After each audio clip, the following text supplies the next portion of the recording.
no rules and regulations in employment. They don't even have an oath of office. So how can they be who they are and say what they're saying and advertise to the people? Well, only people that file false documents through adverb verb can file documents because they say nothing. Therefore, they can't be held to any liability. And you can never win a case if you file it in adverb verb. So therefore, it's just a money machine to collect your filing fees, court costs, attorney fees. Everybody gets rich except the public who is harvested because they can't read and write. And if you can't read and write, you can't make a grievance. See, so it's kind of nonsense all the way around. Well, we are aware of this problem and the people simply being bilked to facilitate enriching, falsely enriching, unduly enriching. But what is your solution? What's the solution? The solution is to teach people how the correct parsing, syntax, grammar so that they don't make these mistakes. We don't want people to become, to make these mistakes and cause people to fall. Understand a little bit more of what's going on. Do you have a solution? He's trying to explain. You need to start back over on your statement, Pat. Go ahead, David. Pat asking about a solution. The solution is our English teachers from grades 1 all the way through college and universities need to teach parsing, syntax, grammar to students so that they can start making the changes. And it's that all adults who have been out of school and who are involved with contracts or in the world of contracts learn to read and write and do their, start studying parsing, syntax, grammar. There should be TV shows put up on the internet that are free to the open source to the public. You can log onto my website and get this information to teach the entire population in all 5,000 languages how to communicate with parsing, syntax, grammar. As long as people keep playing this fiction game for fiction language, we're not going to get anywhere with anybody. It's just going to be a vicious circle. And that's my campaign, is to teach people how to communicate in the proper parsing, syntax, grammar, how to teach them how to use Nikola Tesla coil technology so we can get off all the carbon and pollution of planet Earth. Well, and that'll straighten out the money, straighten out the contracts, straighten out the energy, the pollution. Yes. It's a whole new culture that needs to be. Yeah, I agree. That needs to be, because people, as long as they can't read and write, are going to continue to be harvested. Well, maybe we should start on what your thesis or premises on energy and how the country could move things around, or what you'd want or would like to see the country move around to get us in a better position.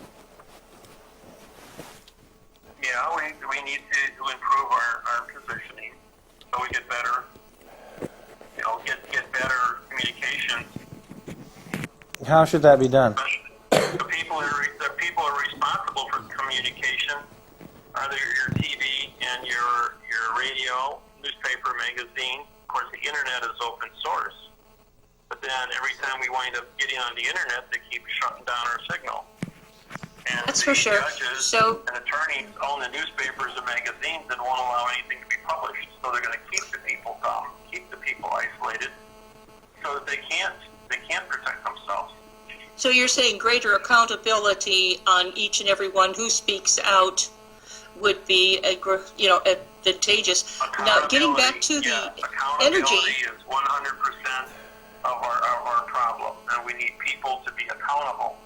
Anybody that's going to become anyone that's going to take a position of authority has to pass the test that they have the capacity to be responsible to communication skills. Yes, they have a fiduciary capacity, then they should facilitate the necessary, or what is necessary. Now, getting back to the energy that you brought up, what do you think of basically the development and modification so that you can put in a conversion unit in vehicles. It's coming supposedly Wednesday. It's actually already out, but it's the prototype is coming out. How do you feel the best way to keep the people involved with this safe enough and bring it out publicly enough, particularly when they keep shutting down our access to communication so heavily? As of just a few minutes before this program is being broadcast or recorded, my entire internet has been shut down for days, and this is what we're up against. So how do you think that we can protect each other to facilitate bringing out the energy processes? We've had it for the last 100 years, so obviously we have it. What is this, a hydroxy, Pat? Facilitating using it. Is this like a hydroxy Brown's gas water technology? What Yeah, is it? HHO. Okay. Yeah, it's just the. Go on the internet, YouTube. It's supposed to be a big announcement, particularly when by Right. Wednesday they're supposed to have it out. Wait, general, publicly available.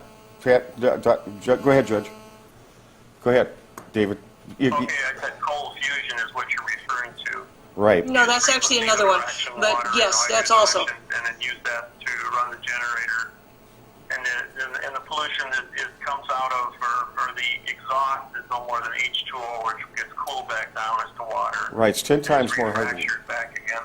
It was discovered that it's superhydrated water, and actually superhydrated water heals our bodies, and actually we should be running our entire utility systems on it, including our... 1250 degrees is what's required for fractured water. Oh, right.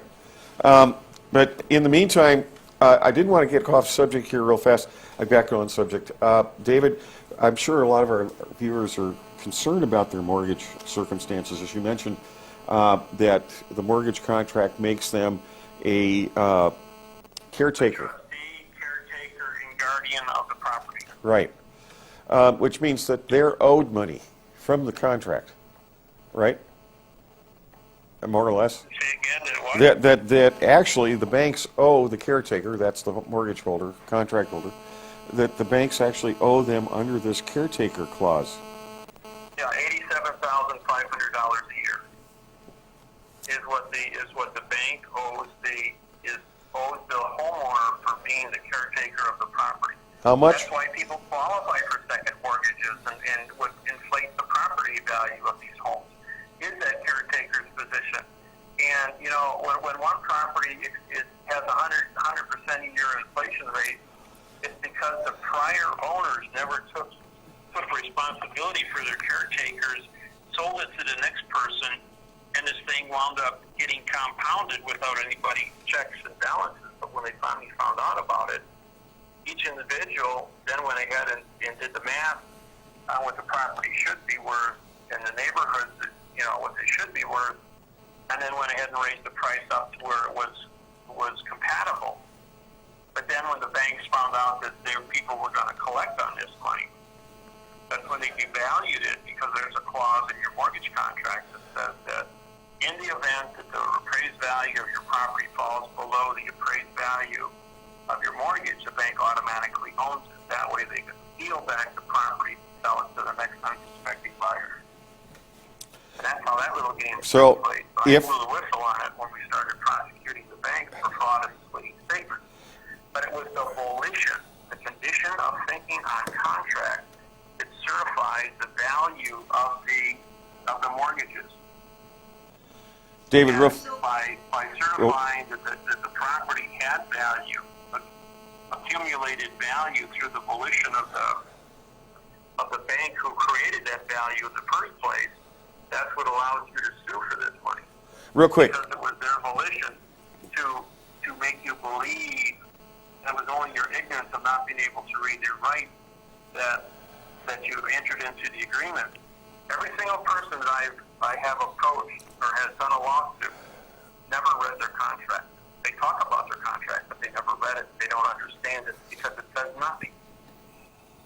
Well, real fast, David, if they were to get the paperwork together, people watching, or listening to what you're saying, where would they start to get the paperwork put together to be able to get the maintenance costs that they're owed as a caretaker? How would they go about doing that? Where do they start? Well, people would have to contact me on a one-to-one basis so I could see exactly where they are, what kind of contracts they signed, and Okay. what their volition of thinking was when they did so.